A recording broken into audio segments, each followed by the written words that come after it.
Good morning. A few months ago, I was talking about how the divine is not linear, which means that God does not progress from point A to B across the calendar or across the eras, right? God is always present. And therefore, God's ability to see our entire lives, to see the entire experience of this planet, is 100% present at the same time. So it's all here right now. God doesn't have to look into, quote, the future, because there is no future for God, right? Past, present, and future are one. And at that point, I was talking about the likelihood of God needing to wait for us, because we are linear. We do progress across the calendar. We do progress across our lifetime. And so God exposing us to what we can handle, little bits at a time. Well, I'm kind of rethinking that. See, this is the way God works with us. God is creative and generative and organic in the sense that God doesn't follow a timeline or a schedule. So I'm wondering now if everything is present to God at once, all of creation, all of my life, then my spiritual journey is also 100% present to God at the same time. So right now, God sees the whole trajectory of my spiritual life. When I first came to know the divine and how I will end up after this life in that presence, in that warm, loving presence for all eternity. So instead of waiting on me and my limitations, I wonder if rather it is more that because my entire spiritual journey is present to God at once, it's more like God peeling away the scales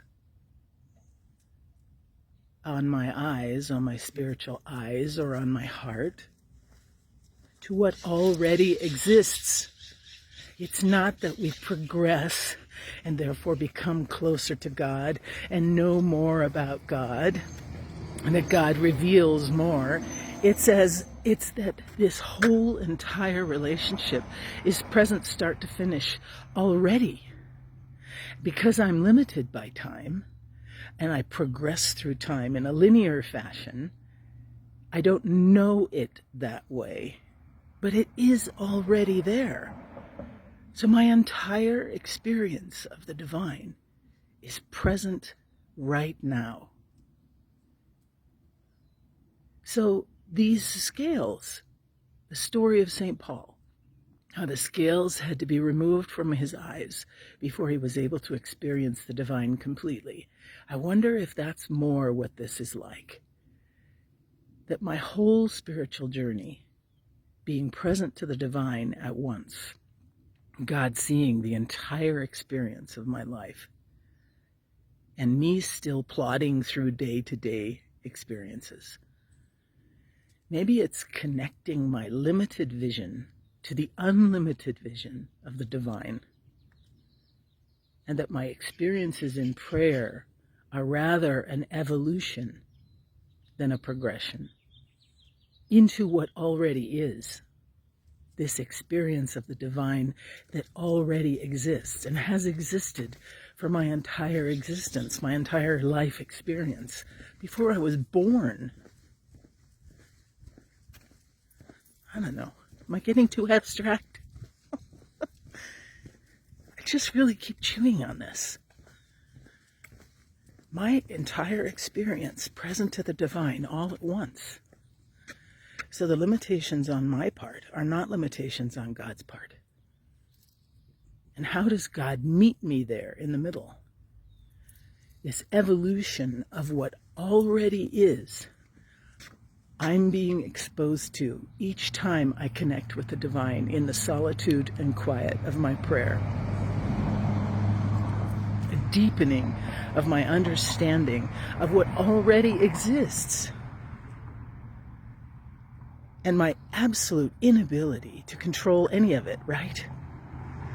Therefore, the ultimate surrender in that relationship with the divine, to give God a free hand, to allow God to lovingly evolve me in this eternal relationship.